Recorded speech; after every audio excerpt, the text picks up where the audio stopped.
Now we're coming to what is arguably the most important part of this talk so far, prevention of pressure sores. How may pressure sores be prevented? Although I have, of course, already dealt with this in some parts of the talk already. Now, is it true to say that all pressure sores are preventable? It's a point of debate, this, but certainly the vast majority are preventable. Sometimes if the patient's condition is so bad and you can't move them for some reason, then you might say that a pressure sore is not preventable. But the vast majority of pressure sores are preventable with good anticipation and with good nursing care. Pressure sores are preventable. Now, one way we can prevent them is to use an assessment tool to work out exactly, or reasonably exactly, or, well, depends how good the tool is, obviously, but to work out how likely a pressure sore is to develop in a particular individual. So 2 principles: pressure sores are preventable, and everyone should be individually assessed to see how likely it is that individual will develop pressure sores, so a prevention strategy can be worked out for that individual patient.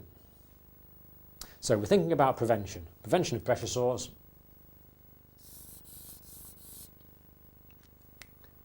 The claim: most pressure sores, the vast majority of pressure sores, are preventable. And we should assess every patient using a recognised assessment tool or a recognised scale for calculation of risk, and there are several of these available. I'm not going to look at these in detail now. We're going to look at them after as a separate topic.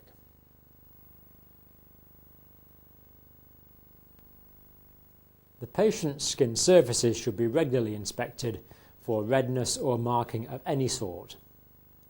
And pay particular attention to things like the edges of plaster casts, because they can press on tissues and cause pressure sores, or splints, or anything like that. So as well as inspecting the skin surfaces that the patient is lying or sitting on, visually, keep a special eye on any areas where there might be increased pressure because of splints or plaster casts or whatever. Relieve pressure and keep pressure even over large areas. So pressures should be regularly relieved. Now when a patient's in bed, that's normally done by turning them. So the patient should be regularly turned. And to help you do this, you should have something like a turn chart so you don't forget. So you could have something like a chart on the end of the bed. So it might say position, time, and comments on it. Something like that. So the patient could be on their left side at a particular time, say for an hour or half an hour or whatever it is. Comments: skin condition looks good. Patient could be on their back or their left side or their right side. Keep changing the position. Make a record of the time so you know when that was, and then record the condition of the skin there as well. So sometimes charting can help, especially if a patient's in bed. So regular turning, charted turns, to make sure that the turns are regularly carried out. They've got to be done all the time. And the absolute longest a patient should be left in any position, absolute longest time, is 2 hours. Now try and gain the patient's cooperation to change position. For example, patient in a chair can easily push up on the arms of the chair like that. And when I'm in this position, there's no pressure on my sacral area, there's no pressure going through my ischial tuberosities, and the tissues can reperfuse with blood as I'm relieving the pressure in this position. So patients on wheelchairs can lift up on their arms, relieving the pressure, and do that every 10 minutes to keep the pressure off the sacral areas. And patients in bed, for example, this orthopaedic patient, can be taught to relieve pressure by pulling up on the monkey pole, if the monkey pole can be fitted above the bed. And again, this can be done every 10 or 15 minutes when the patient remembers to do it. We should also prevent areas of increased local pressure, for example, caused by creased sheets or crumbs in the bed or other objects in the bed. Now, there's a whole host of pressure relieving aids that we can use to help relieve pressure on the patient. Let's just have a look at a few of them. These are padded foot muffs the patient's heels can be wrapped in to reduce the pressure between the heel and the bed. So when the patient's foot's wrapped up in it, I think you can see that there's going to be reduced pressure between the heel because the pressure from between the heel and the bed is diffused in the padding. This is called a Spenco mattress, which again will diffuse pressure, and the patients can sit on this when it's covered with a pillowcase or something like that. It's called a Spenco mattress, and again it's a pressure equalising device, but this time for the whole body. And here we see another Spenco mattress, this time with a pat slide over it to prevent shearing forces during movement of patients. This simple device called a bed cradle tucks underneath the mattress, and then the sheets and blankets can go over the top of it, so the patient can still keep warm, but there won't be the additional weight of the sheets and blankets pressing down on the patient's legs. This example here is a Pegasus mattress. It's an air cell mattress really, and there's a control unit which blows up and releases the air in these different cells on a particular cycle so that different parts of the body are exposed to pressure at different times. But as well as that, because it's air, the pressure is kept fairly low. So an air cell wave type bed, because the cells blow up in waves to change the part of the body which is subject to the pressure. And here we see a lady nursed on an air cell mattress who I talked to recently, who was absolutely delighted with the comfort that it gave her.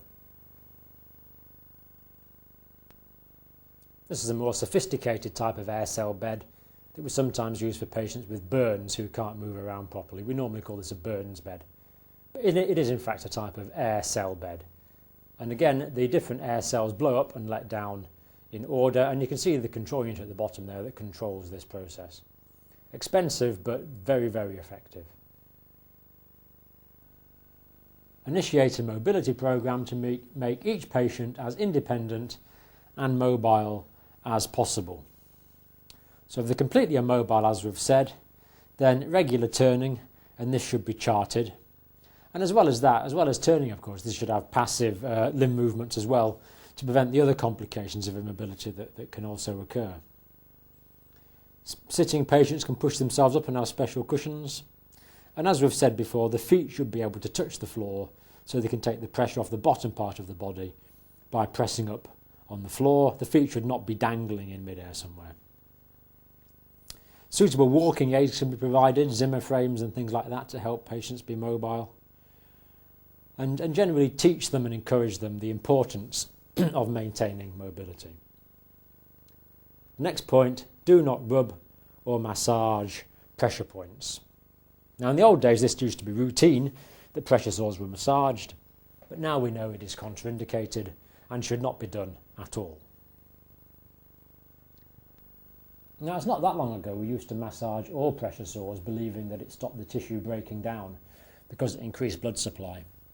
But not only does it not help, not only is it not good for pressure sores to massage them, it's actually for pressure points to massage them, it's actually bad, it does damage. And this is where this jelly comes in. Imagine this jelly is the subcutaneous tissues, and we can see there that they're in excellent condition. The surface of that jelly is nice and smooth. Now, imagine that this cling film here is the skin. So I'm going to put this skin, this intact skin, over the subcutaneous tissues like that. So I now have skin over the subcutaneous tissues. So I think you can see that this is analogous to the real tissue situation. The glass dish is analogous to the bone. So I now got I've got intact skin over the surface of the subcutaneous tissues.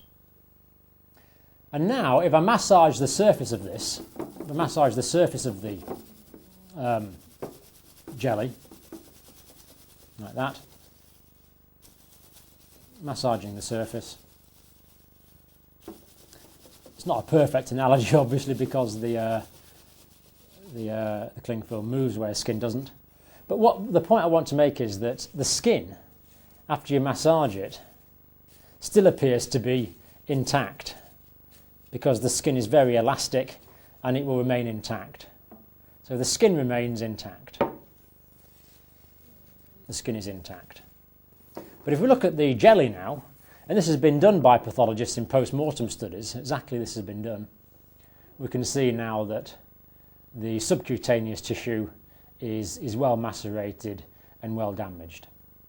And this has been pathologically demonstrated where the skin has looked intact, but then when the patient died, post-mortem study have revealed macerated subcutaneous tissues which will break down.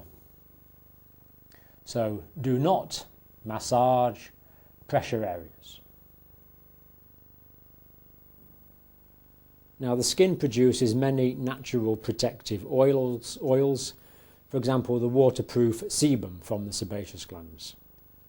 So wash areas at risk, wash pressure points only if the patient is incontinent or sweating profusely, because washing them routinely will wash natural defensive oils out of the skin and make the skin more likely to break down. If you do use soap, use only a very mild soap to preserve the skin oils. Make sure all the soaps are in soft when you're finished, and avoid vigorous rubbing of the area for drying with a towel. In fact, just pat the areas dry, don't rub them dry. And in fact, if a patient's at particular risk, you can dry it just by leaving the area exposed to the air with a hairdryer to dry the skin in very vulnerable patients rather than rubbing or patting them at all. And if the patient's skin's very dry, you might want to think about using some sort of moisturising agent. Next point, if you are using creams, use them sparingly. Use barrier creams sparingly. Because although barrier creams can prevent damage to the epidermis, they can alter the moisture balance of the skin. They can prevent correct moisture exchange from the skin. And in fact, avoid topical applications altogether. So certainly nothing like spirits or alcohol that will dry the skin out. You don't want to use that. Basically, the skin has got its own topical protective substances. We don't need to add or take away from those. Encourage the patient to eat a good diet and to take plenty of fluids, as we've talked about already. Especially think about foods with vitamin C in them, like fresh fruit. And zinc and iron are also important. Dietitians can be consulted if there's a particular problem with some patients. And think about the medication as well, because, for example, patients on hypnotics might be sleepy and tend to lie in one position for too long a period of time. And also patients on steroids, any insult to the tissues won't heal up as well if the patients are on steroids. So think about the diet, think about fluids, and think about medications that the patients are on. Pay particular attention to the sacrum and the heels, and of course the buttocks from the pelvic bones of a patient sitting, the ischial tuberosities. Bed cradles are helpful, as we've seen, in preventing pressure on the ankles and on the heels. Backrests sometimes can increase shearing forces, so think about the way you use backrests. And reduce the period sitting on a chair if buttock or sacral sores do appear to be a problem. And if patients can't relieve the pressure for themselves, then stand them up regularly to relieve the pressure. Now remember, the condition of the patients can change, sometimes fairly rapidly, so reassess patients at regular intervals using an assessment tool, which we're about to look at, and inspect the pressure points visually to make sure there's no redness and there are no markings. And of course, all the measures that you know to promote continence are going to prevent the pressure sores, are going to remove the factor of incontinence from pressure sore formation. So promote urinary and fecal incontinence with all the usual methods that you know about to do that.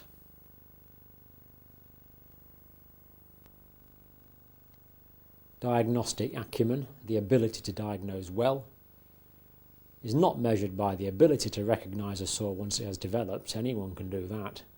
It's quite easy to recognise a hole in someone.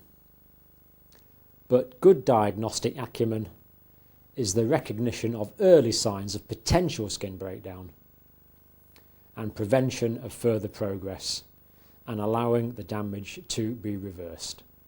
So anticipate pressure sores and recognise them early.